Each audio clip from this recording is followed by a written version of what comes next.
Morning class 7 हमारा chapter चल रहा था अवर पास्ट का chapter number 4 the Mughal empire यानी मुगल साम्राज्य। इसका 2 पार्ट हम पढ़ चुके हैं, हमारे जो पहले के वीडियोस में हम पढ़ चुके हैं। अब जो हमारा स्टार्ट होगा पेज नंबर 53 से अकबरनामा एंड आइन-ए-अकबरी यानी अकबरनामा और आइन-ए-अकबरी। तो हम स्टार्ट करते हैं। Akbar ordered one of his closer friend and country's Abul Fazal to write a history of his reign। यानी कि जो अकबर था उसने अपने दोस्त और जो उसके दरबारी थे अबुल फजल उसको हिस्ट्री लिखने के लिए यानी इतिहास लिखने के लिए कहा उसके शासनकाल के समय। Abul Fazl brought a 3 volume history of Akbar's reign title Akbarnama. यानी कि जो अबुल फजल था उसने 3 जिल्दों में यानी 3 भागों में अकबर का जो इतिहास है वो लिखा, जिसे नाम दिया था उसने Akbarnama. The first volume dealt with Akbar essential and the second volume recorded the events of the Akbar result. यानी कि जो उसने 3 पार्ट में लिखा था उसका इतिहास, उसके जो फर्स्ट पार्ट में अकबर के जो पूर्वज थे उनके बारे में लिखा, दूसरे पार्ट में उसने जो अकबर के समय में होने वाली घटनाएं थी वो लिखी थी। द थर्ड वॉल्यूम इज आइन-ए-अकबरी और जो तीसरा पार्ट था उसका तीसरा जो जिल्द थी उसको आइन-ए-अकबरी कहा गया। It deals with Akbar administration, household, army, the revenues and the geography of his empire. यानी कि जो तीसरे भाग में उसने अकबर के जो प्रशासन है वो उसके घराने, अकबर की सेनाएं और राजस्व व साम्राज्य के भूगोल इनके बारे में लिखा था आइन-ए-अकबरी में। It also provides rich details about the traditional and culture of the people living in India. यानी कि इस जो आइन-ए-अकबरी में जो अबुल फजल था उसने इंडिया में रहने वाले लोगों की परंपराओं और संस्कृतियों के बारे में भी लिखा था। रिच डिटेल यानी काफ़ी अच्छी तरह से उसने इन सब के बारे में भी लिखा था। The most interesting aspect about the Ain-i-Akbari is its rich statistical details about things as diverse as crop, yard, prices, weight and revenues।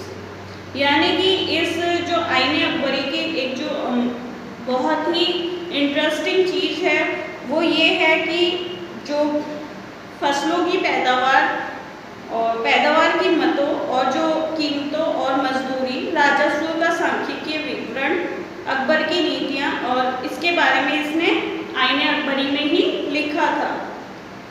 A closure look Akbar policies. यानी कि अब हम अकबर की जो नीतियाँ थी उसके बारे में देखेंगे, एक नज़दीक की नज़र अकबर की नीतियों पर। The board feature of administrators were laid down by Akbar and were elaborately discussed by Abul Fazl in his book The Akbarnama, in particular in its last volume The Ain-ए-Akbari। यानी कि जो अकबर का प्रशासन था, प्रशासन के जो मुख्य अभिलक्षण निर्धारित किए थे किसने? अबुल फजल ने, और इनका विस्तृत अध्ययन अकबरनामा में विशेषकर आइन-ए-अकबरी में किया था अबुल फजल ने। अबुल फजल explained that the empire was divided into provinces called subas governed by सूबेदार who carried out both political and military functions। यानी कि जो अबुल फजल के अनुसार साम्राज्य सूबेदार के प्रांतों में बंटा हुआ था, जिन्हें क्या कहा जाता था? सूबा कहा जाता था। जो सूबा होता था वो अपना कार्य करता था यानी अपने कार्य का निर्वाह करता था। किस प्रकार? जो राजनीतिक और जो सेना से संबंधित कार्य होते थे वो सूबेदार के द्वारा किए जाते थे। Each Providence also had a financial officer और दीवान। यानी कि इसमें अलग अलग तरह के वित्तीय जो मंत्री थे वो भी होते थे, जिसे दीवान कहा जाता था।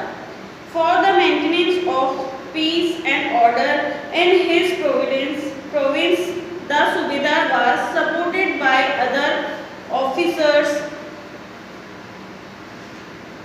such as the military paymaster, the minister in charge of religious and charitable pottage, military commanders and the town police commander। यानी कि जो कानून और व्यवस्था बनाए रखने के लिए सूबेदारों को अन्य अफसरों का सहयोग प्राप्त था, जैसा कि बख्शी। जब पे मास्टर को क्या कहते हैं? बख्शी। जो धार्मिक और धर्मार्थ के लिए किए जाने वाले मंत्री को कहते थे सदर, और फौजदार जिसे सेना नायक कहा जाता था, और कोतवाल जो कि नगर का पुलिस अधिकारी होता था। उन सबको ये अकबर के शासनकाल के समय इन्हें नियुक्ति दी जाती थी। नूरजहां इन्फ्लुएंस एंड जहांगीर को, यानी कि नूरजहां के बारे में नूरजहां का क्या प्रभाव था जहांगीर के दरबार पर। Mehrunnisa married the empire Jahangir in 1611 and received the title Nurjahan. यानी कि मेहरुन्निसा नाम की जो लड़की थी उसने जहांगीर से 1611 में शादी की थी, विवाह किया था। She remained extremely loyal and supportive to the monarch. यानी कि जो नूरजहां थी वो बहुत ही लॉयल थी और बहुत ही सपोर्टिव थी किसके प्रति? जो सम्राट हुआ करता था, यानी जो राजा था शाहजहां, उसके लिए बहुत ही लॉयल थी। As a mark of honour Jahangir struck silver point bearing his own title on one side and on the other the inscription struck in the name of the queen Begum Nurjahan. यानी कि जो शाहजहां थे वो बहुत ही खुश हुए थे अपनी उसकी बीवी के द्वारा जो सपोर्ट किया जाता था उसके लिए। जहांगीर बहुत ज़्यादा खुश थे, तो उन्होंने क्या करा कि उनके शासनकाल में उन्होंने चांदी के सिक्के बनवाए। उसमें एक साइड में तो खुद के शासनकाल संबंधी, यानी उनके शासनकाल में उन्होंने क्या कार्य किया वो लिखा जाता था, और दूसरी साइड में उन्होंने अपनी पत्नी नूरजहां के लिए लिखाया कि उनकी पत्नी का नाम गड़ाया, मतलब उस सिक्के पे एक साइड अपनी पत्नी का नाम लिखवाया था Nurjahan. The adjoining document and an order of Nurjahan, यानी कि जो नूरजहां है उसके द्वारा एक फरमान जारी किया गया था। The square seal state commanded of her most sublime and elaborated majesty Nurjahan Padshah Begum. यानी कि एक जो चौकोर रूप में एक सील मोहर का निर्माण किया गया और उसमें लिखाया गया उदात और महान महारानी पातशाह बेगम का आदेश। द राउंड सील स्टेट, और एक जो गोल मोहर बनवाई गई उसमें लिखा था by the son of Shah Jahangir she become as brilliant as the moon, may Nurjahan Padshah be the lady of the age. और जो राउंड सील बनवाई गई, यानी राउंड जो मोहर बनवाई गई, उसमें लिखाया गया था कि शाह जहांगीर के प्रताप से जो हमारी रानी है वो बहुत ही वैभवशाली हो, किसके समान? चंद्रमा के समान। और जो नूरजहां पातशाह है वो युग की सर्वोत्तम महिला बने। ये सब कहाँ लिखवाया गया था? मोहर में, स्टैम्प पे लिखवाया गया था। Akbar's nobles commanded large army and had access to large amount of revenue. यानी कि जो अकबर के अभिजात थे वो एक संचालन करते थे बहुत बड़ी आर्मी का, और बहुत बड़ा अमाउंट जो है उनके पास होता था राजस्व का, यानी एक बहुत बड़ा राजस्व का जो पैसा इकट्ठा किया जाता था उनके द्वारा। While they were loyal the empire function effectively, but by the end of the 17th century many nobles had built independent network of their own. भले ही वो उस समय उनके लिए बहुत ही ज़्यादा लॉयल थे, यानी कि उन्होंने बहुत ही मेहनत से और ईमानदारी से साथ कार्य किया मुगलों के साथ, लेकिन बाद में जब 7वीं शताब्दी का जब खत्म हो रही थी, 7वीं शताब्दी खत्म हो रही थी, तब उन्होंने अपने खुद के अलग ताने बाने यानी अलग ही नेटवर्क जोड़ लिए थे दूसरों के साथ, अपने पर्सनल रिलेशन जोड़ लिए थे और एक तरह से वो मुगलों से अलग होने लग गए थे।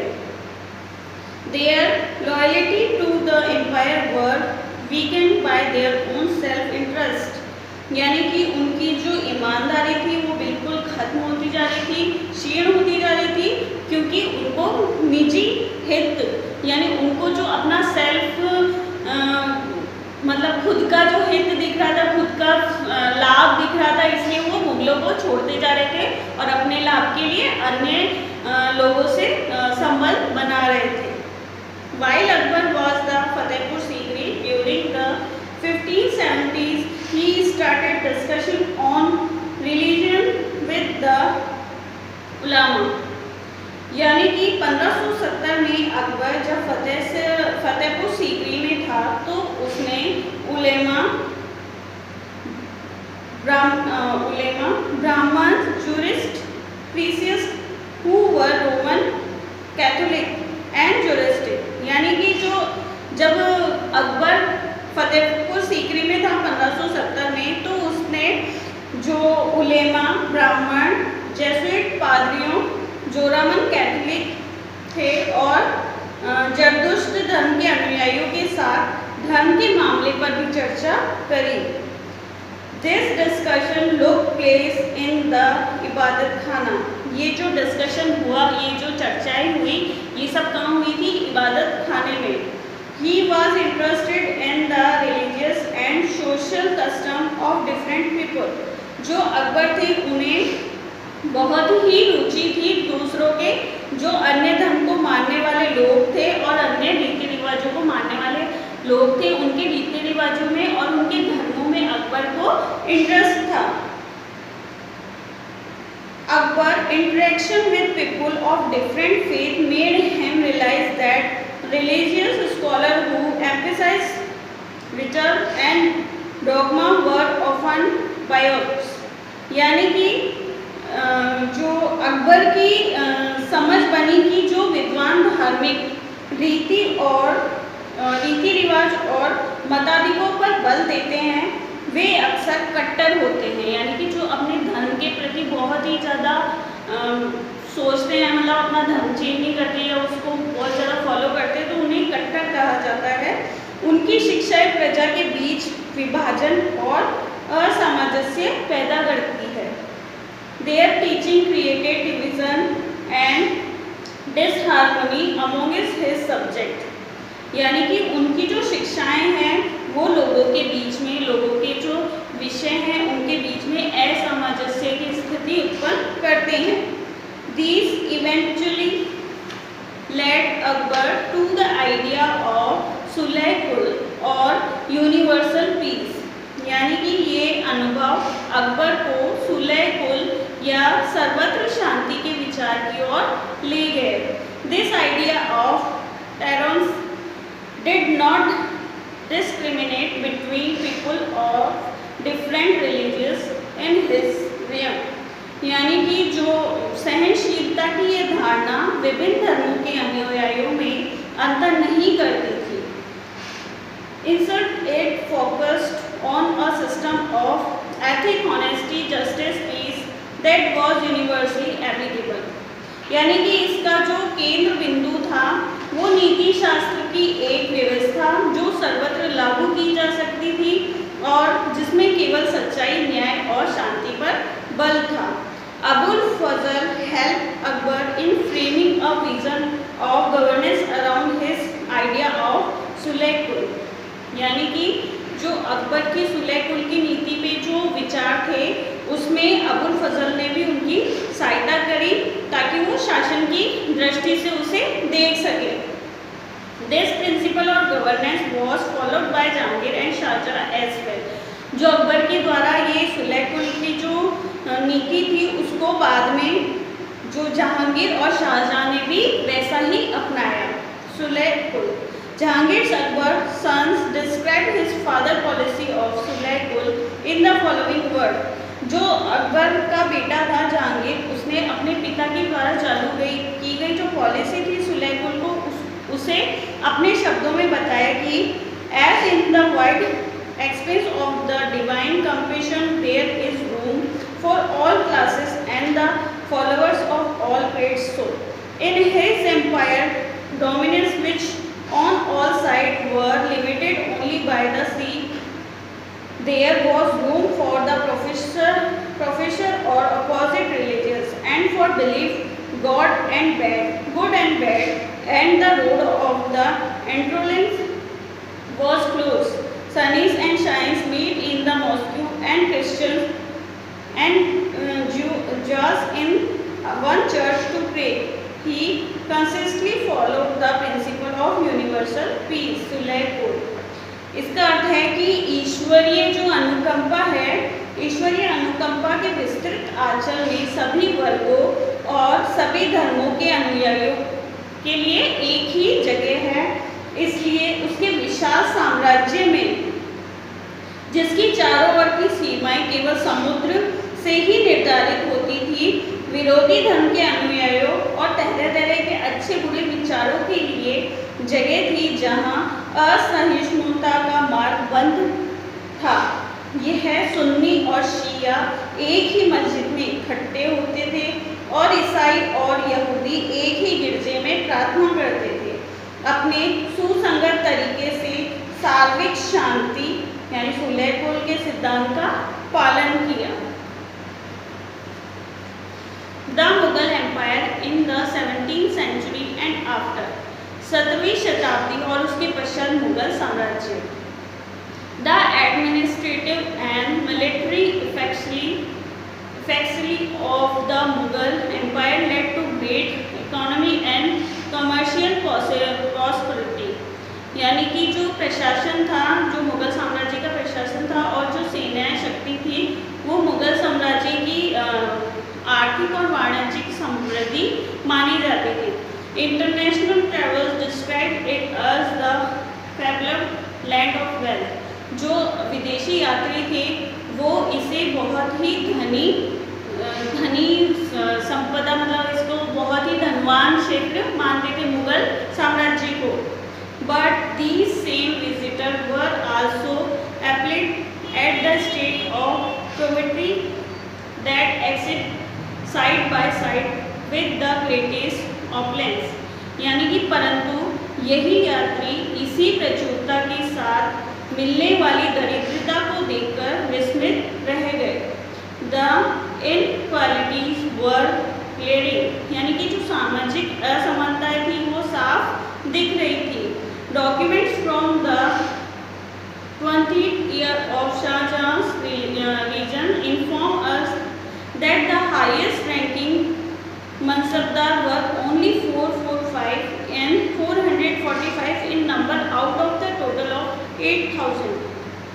यानी कि जो शाहजहां के शासनकाल के 20वें वर्ष में, जो शाहजहां का काल था 20वां वर्ष, उसके दस्तावेज से हमें ये पता चलता है कि ऐसे मनसबदार जिनको उच्चतम पद प्राप्त था, कुल 8,000 में से सिर्फ 445 ही थे। This small number a mere 5.6% of the total number of mansabdar received 61.5% of the total stamp revenue of the empire as salaries for themselves and their troopers। यानी कि जो कुल मनसबदार की एक छोटी सी संख्या 5.6% को ही साम्राज्य में अनुमानित राजस्व का 61.5% स्वयं उनके सवारों के वेतन के रूप में दिया जाता था। The Mughal Empire and their Mansabdar spent a great deal of other income for their income on salaries and goods।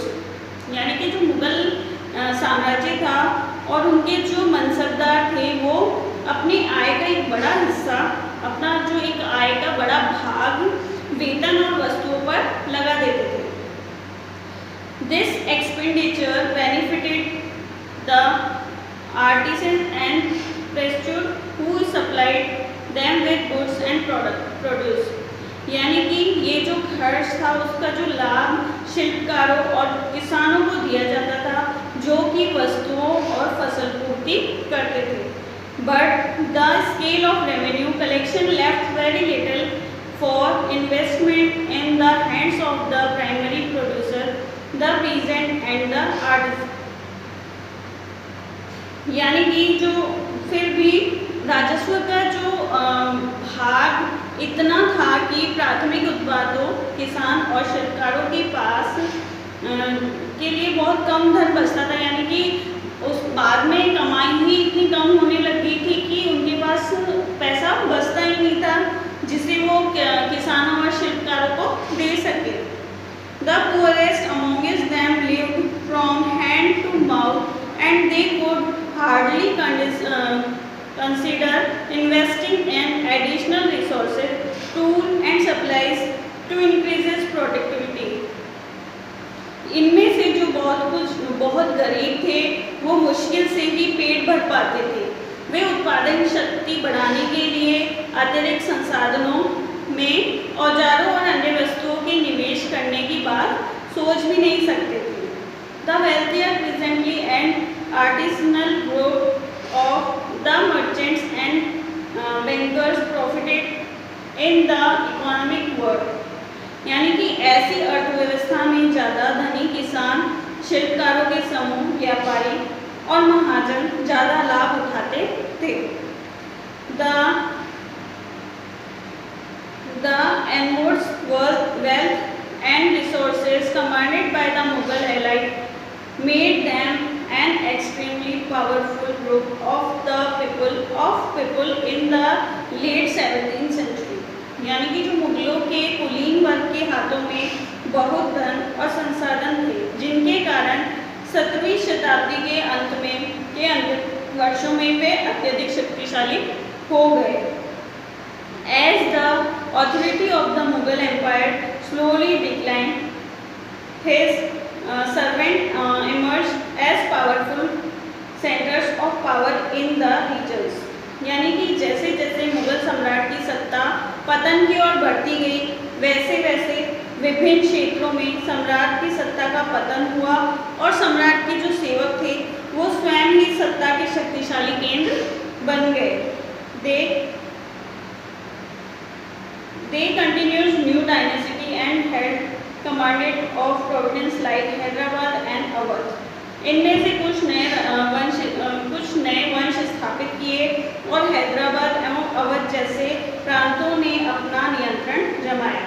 Although they continued a recognized यानी कि यद्यपि वे recognized the Mughals empire in Delhi as their master by the 18th century, and province of the empire had consolidated their independent political identity। We will read more about them in chapter 10। यद्यपि वे दिल्ली के मुगल सम्राट को स्वामी के रूप में मान्यता देते रहे, लेकिन 18वीं शताब्दी तक साम्राज्य के कई प्रांत अपनी स्वतंत्र राजनीतिक पहचान बना चुके थे। इनके बारे में हम 10वें अध्याय में डिटेल से पढ़ेंगे। तो हमारा चैप्टर यहीं खत्म हो गया है। ये हमारा 4th चैप्टर पूरा कंप्लीट हो चुका है। जो नेक्स्ट चैप्टर है वो हम अपने अगले वीडियो में देखेंगे।